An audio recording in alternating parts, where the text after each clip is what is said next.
from MJ Drive. Hope everyone has been well. As you can see from that video, yes, I have received my first mod for the Focus RS, and I thought I'd share it with you guys, the unboxing of my first mod for the Focus. So guys,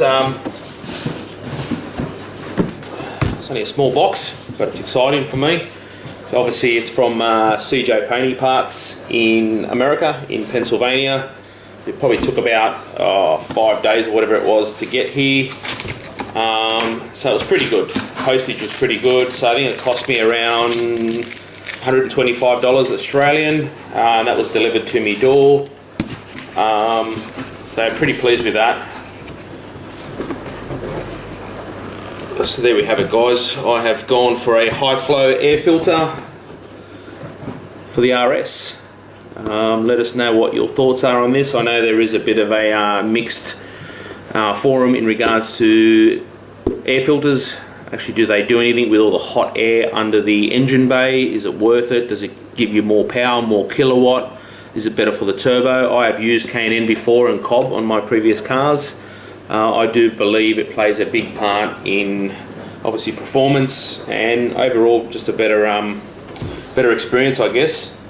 So this was the genuine one, straight out of the box on the Focus. As you can see, it's an old sort of paper air filter. How this could be good for the turbo or for the Focus, I'm never a big fan of these paper air filters, guys. So I'm hoping that there's going to be a little bit more induction noise focus in the engine bay, and obviously a bit better performance, maybe a bit better fuel economy. The good thing with the K&N is you don't have to ever change it. Obviously you just got to wash it, keep it clean as anything, and I guess you could probably save a little bit of money each time with your services. This doesn't have to be changed. I reckon these are probably only worth 20 bucks anyway, but in the long run, for 125 bucks, let's get it out of the box.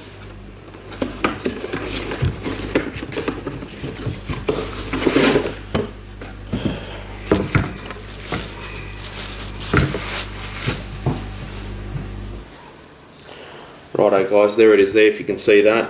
It's obviously, you can see all the fins in it. It's obviously going to let a lot of air in there, a lot easier than this thing does. See how they're all sort of a lot closer and a lot tighter. This here is a lot more open. So it's definitely going to give it a lot more induction noise and maybe a bit more performance. See how we go. So I do have a little bit of a story behind this. So when I did receive it, I did do another video, and I was a little bit let down when I did get it from Pony Parts, that I thought it was going to have the cutout here for the spiral to let more air in, and they told me that they basically apologised, said that the one that they had on display on their website was incorrect, and this is all they do have on their website. So they were nice enough to give me my money back. So shout out to Pony Parts. Much appreciated. We're going to give it a go anyway, even though it doesn't have that hole cut out. You know, how much more power or air we'll see. Well, anyway, we'll put it on, we'll see if it does make sense. So let's install it. It doesn't look like there's much to it. It should just go really in here.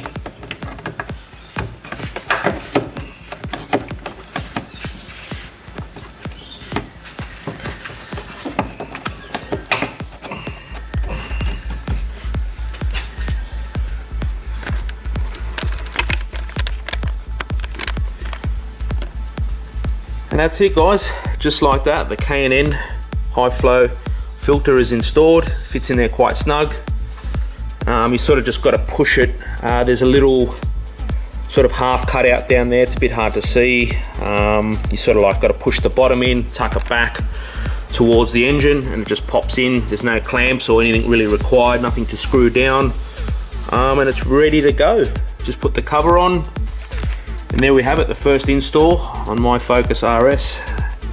So guys, I know it's not a a big mod like a catback exhaust system or a intercooler, but I believe it's a good start.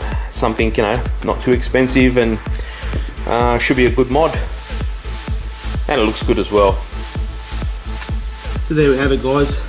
Once you get that top cover on, make sure you put all your 4 screws, hold it down. It is a little bit fiddly, like I said, just a bit of perseverance, take your time. and make sure everything is put back how it was, nice and snug. Otherwise you don't want this to be too high, otherwise it's going to hit the top of the bonnet.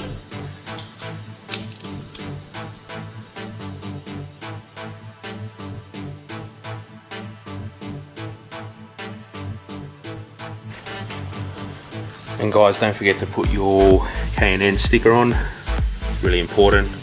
Obviously that way when you take it to the dealership they'll know that it is a K&N filter, which I'm sure they would know anyway, but it does come with a sticker with all these K&N filters.